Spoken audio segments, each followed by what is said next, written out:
خبردار. وفات سے کتنے دن پہلے اللہ کے نبی فرما رہے ہیں؟ 5 دن پہلے. خبردار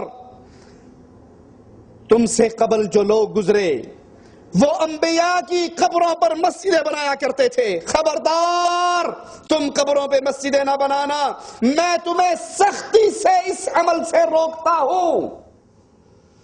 اللہ کے نبی صلی اللہ علیہ وسلم کی وفات سے 5 دن پہلے کا اعلان.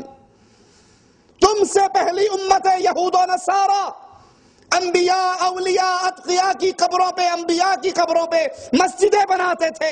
تم ایسا عمل نہ کرنا. محمد کریم صلی اللہ علیہ وسلم سختی سے منع کرتے ہیں اپنی امت کو کہ تم اے امت محمد کسی ولی کی، کسی بزرگ کی، کسی نیک اور صالح کی قبر پہ مسجد نہ بنانا. اس عمل سے نبی نے اپنی زندگی میں منع کر دیا. لیکن افسوس ہمارا معاشرہ شرک کی اس دلدل میں گرتا جا رہا ہے. ادھر پیر مرتا ہے، بابا مرتا ہے. یہود و نصارہ تو انبیاء کی قبروں پہ بناتے تھے.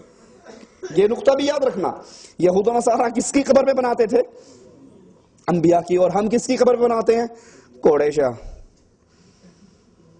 کوڑے شاہ، کاما والی سرکار، تتر شاہ، بٹیر شاہ، پیر اٹ شاہ، پیر لسوڑی شاہ، پیر پھسوڑی شاہ، پیر دڑکی والی سرکار. دڑکی سمجھتے ہو نا؟ وہ اکثر اخبار میں آتا ہے پولیس نے دڑکی لگا کے مروایا. پہلے دڑکی لگوائی، پیچھے سے فیر مار دیا. میرے گاؤں میں عبدالحکیم سے باہر نکلو تو وہاں پر دربار ہے پیر دڑکی شاہ. میں نے کہا اس کو کس نے دڑکی لگا کے مارا تھا؟ یہود و نصارہ تو پھر انبیاء کو پوجتے تھے اور انبیاء کی قبروں پہ مسجدیں بناتے تھے. یہ قوم ایسے شرک میں گری. لاہور میں گھوڑے شاہ کا دربار ہے، ایبٹ آباد میں کھوتے شاہ کا دربار ہے، کہیں توتے شاہ کا دربار ہے، کہیں لسوڑی شاہ کا ہے، کہیں پھسوڑی شاہ کا ہے، کہیں دڑکی سرکار ہے، کہیں پیر چوپ شاہ ہے، کہیں پیر اٹ شاہ ہے.